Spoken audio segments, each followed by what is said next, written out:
अस्पताल की मोर्चरी एक अजीब जगह जो अक्सर सर्द और सुनसान रहती थी। रात के समय जब पूरा अस्पताल सुस्त हो जाता तो मोर्चरी में एक औरत की लाश हर रात दिखाई देती थी। वह लाश लाल साड़ी में लिपटी होती, जैसे किसी से दिल तोड़ने वाली हकीकत छुपा कर रखी हो।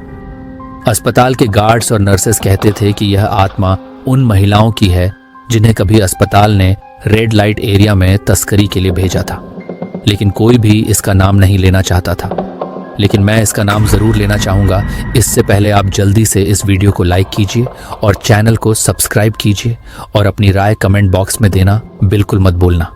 तो चलिए कहानी को शुरू करते हैं। आज ये कहानी एक डॉक्टर अरविंद डीत की है, जो इस रहस्य से अनजान था, लेकिन उसे यह हल करना था। क्या वह इस खौफनाक आत्मा को शांत कर पाएगा या फिर वह भी इसके जाल में फंस जाएगा? अरविंद एक इंटर्न था और अस्पताल के एक विभाग में काम करता था। शुरू में उसे इन अफवाहों पर विश्वास नहीं हुआ, क्योंकि वो खुद अपने काम में इतना व्यस्त था कि उसे इन रहस्यमय घटनाओं से कोई फर्क नहीं पड़ा।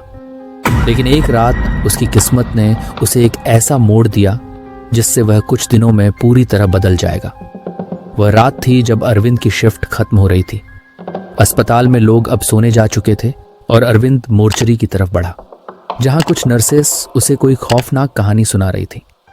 अचानक एक नर्स ने कहा, तुमने कभी लाल साड़ी वाली महिला को देखा है? अरविंद हंसी में बोला, नहीं, ऐसा तो सिर्फ कहानियों में होता है। लेकिन उस नर्स की आंखों में डर था। उसने एक धीमी आवाज में कहा, याद रखना, अगर तुमने उसके बारे में ज्यादा सोचा तो वह तुम्हारा पीछा करेगी। अरविंद उस रात सो नहीं सका।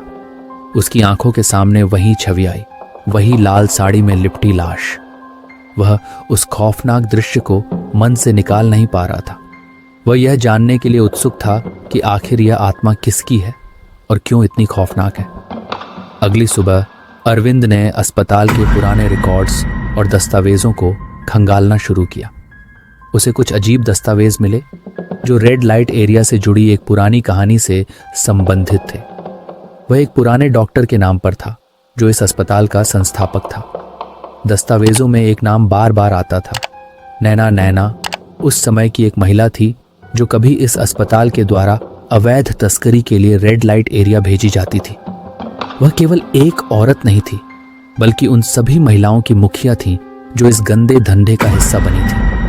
लेकिन एक दिन नैना को अस्पताल के ही कुछ डॉक्टरों और अधिकारियों ने धोखा दिया। उन्होंने उसे और उसकी साथी महिलाओं को पकड़कर एक गहरे राज के लिए इस्तेमाल किया।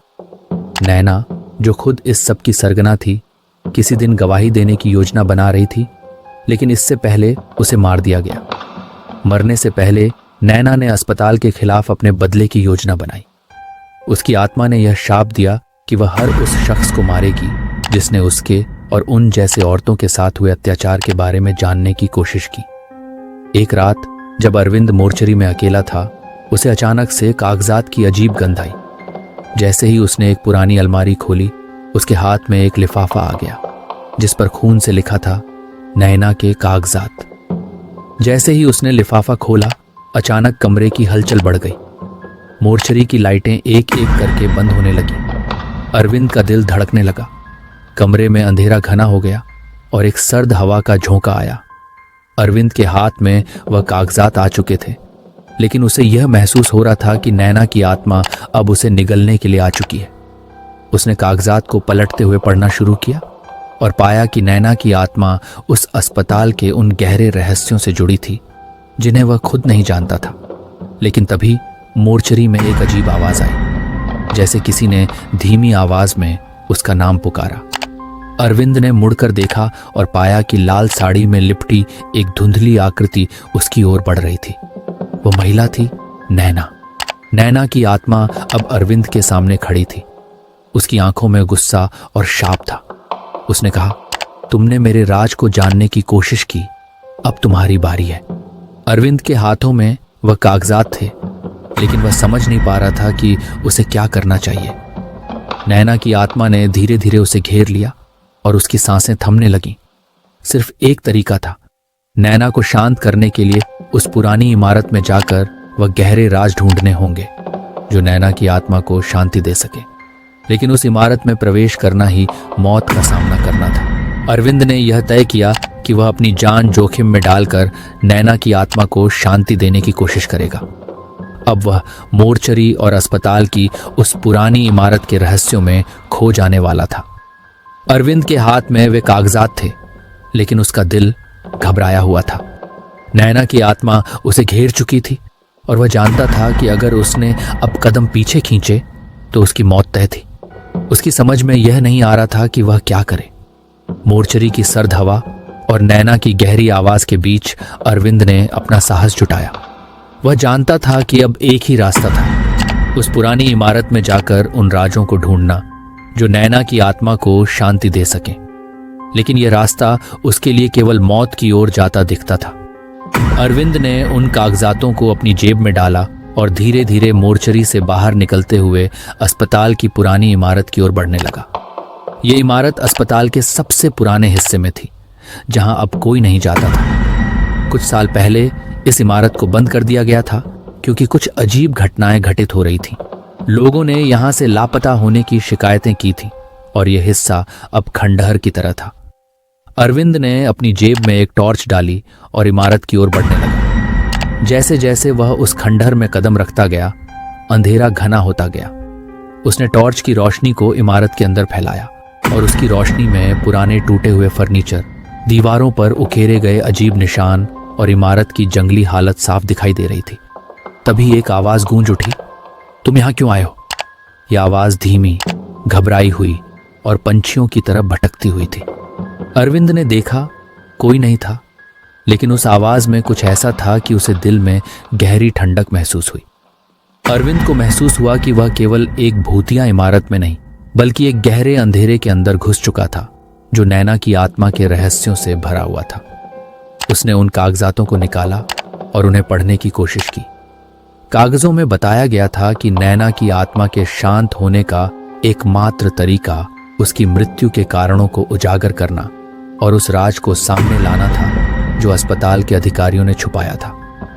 कागजों में एक और चौंकाने वाला तथ्य था, नैना की आत्मा को शांति तभी मिल सकती थी जब वह अस्पताल के उन गंदे दस्तावेजों को सामने लाए जिनमें रेड लाइट एरिया में तस्करी के पीछे के असली गुनहगारों के नाम थे।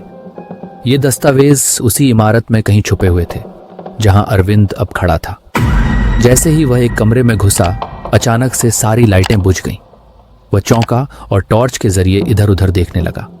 तभी उसने देखा, दीवारों पर खून से कुछ लिखा हुआ था, अगर तुमने यह राज उजागर किया तो तुम्हारी मौत तय है। आत्मा की डरावनी आवाज फिर गूंज उठी, तुम मेरी मृत्यु का कारण जानने की कोशिश कर रहे हो, अब तुम भी मुझसे नहीं बच सकते। अरविंद को अब पूरा यकीन हो गया कि वह अब तक जितनी भी कोशिशें कर चुका था वह सब बेकार थी। नैना की आत्मा उसे बिल्कुल भी नहीं छोड़ने वाली थी, लेकिन उसने ठान लिया कि वह उस राज को उजागर करेगा और नैना को शांति देगा। वह कमरे में कुछ और आगे बढ़ा और एक पुराने लकड़ी की अलमारी के पास जाकर खड़ा हो गया। उसकी नजरें अलमारी के अंदर की ओर बढ़ी थीं और जैसे ही उसने अलमारी खोलने की कोशिश की, उसकी नजरें एक पुरानी चाबी पर पड़ी। वह चाबी बिल्कुल नए जैसी दिख रही थी, लेकिन वह सोच में पड़ गया कि यह किस चीज को खोलने के लिए है।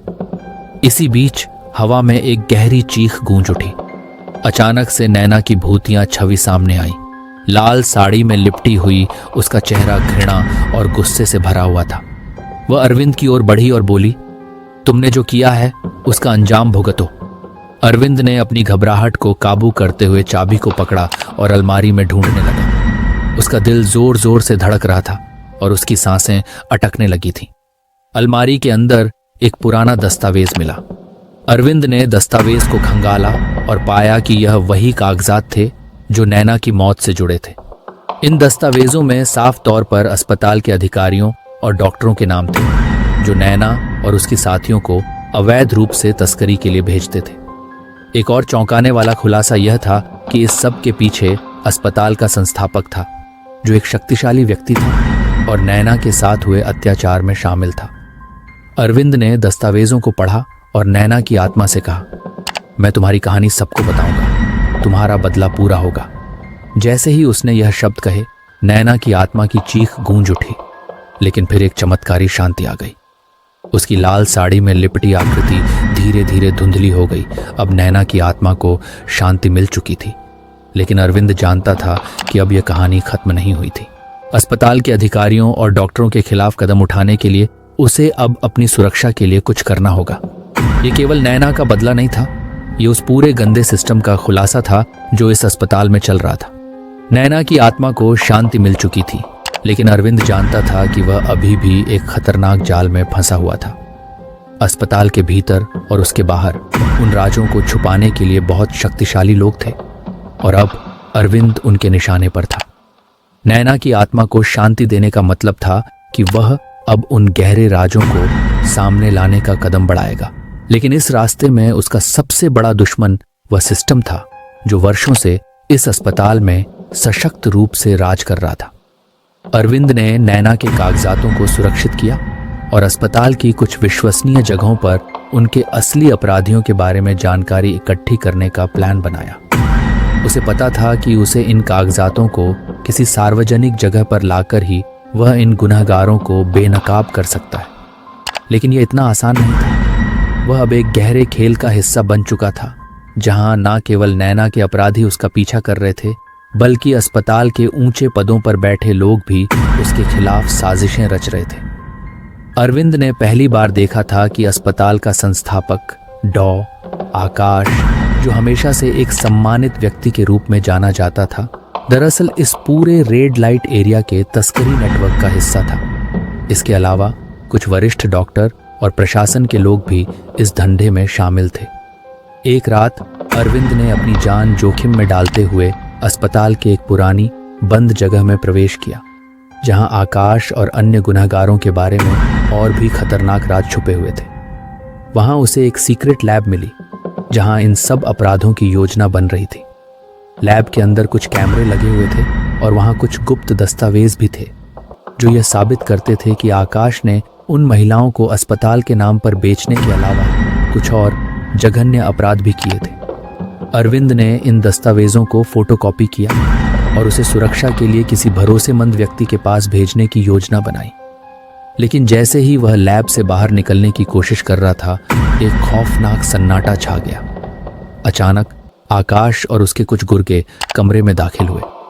अरविंद को घेर लिया गया था। डॉ आकाश ने एक गहरी हंसी के साथ कहा, तुम सोचते हो कि तुम नैना की आत्मा को शांति दे सकोगे? तुम सिर्फ एक प्यादा हो जो अब हमारी योजना का हिस्सा बन चुका है। अरविंद के पास कोई रास्ता नहीं था। वह जानता था कि अगर अब उसने इन गुनहगारों के खिलाफ कुछ नहीं किया तो वह खुद इस खतरनाक जाल का हिस्सा बन जाएगा। लेकिन वह नैना की आत्मा के लिए, उन महिलाओं के लिए और अपनी खुद की जान के लिए लड़ने का फैसला करता है। साथ ही नैना की आत्मा ने अरविंद से संपर्क किया। उसकी आवाज गहरी और भयंकर थी, लेकिन उसमें एक तरह की शांति थी। तुम्हारे अंदर वह शक्ति है जिसे मैं कभी चाहती थी, नैना ने कहा। तुम मेरी लड़ाई लड़ रहे हो, तुम्हारा साहस ही मुझे शांति दे सकता है। अचानक जैसे ही डॉ आकाश ने अपने गुर्गों से अरविंद को पकड़ने का आदेश दिया, नैना की आत्मा ने अपना असर दिखाना शुरू किया।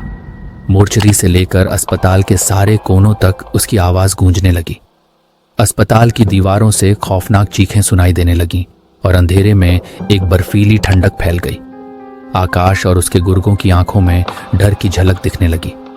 नैना की आत्मा ने उन पर हमला किया और वे एक एक करके लुढ़कते हुए गिरने लगे। इस दृश्य को देखकर अरविंद को समझ आ गया कि नैना का बदला पूरा हो रहा था। वह जानते हुए भी इन लोगों को पकड़ने और उन्हें पुलिस के हवाले करने में मदद कर रहा था, लेकिन नैना की आत्मा ने पहले ही उनका अंत कर दिया था। डॉ आकाश और उसके गुर्गे अस्पताल में अपने ही अपराधों के कारण मारे गए थे। नैना की आत्मा ने अब अरविंद से कहा, तुमने मुझे शांति दी, अब मेरी यात्रा खत्म हो गई। उसकी आवाज धीरे धीरे फीकी पड़ने लगी और उसकी लाल साड़ी में लिपटी आकृति आखिरकार गायब हो गई।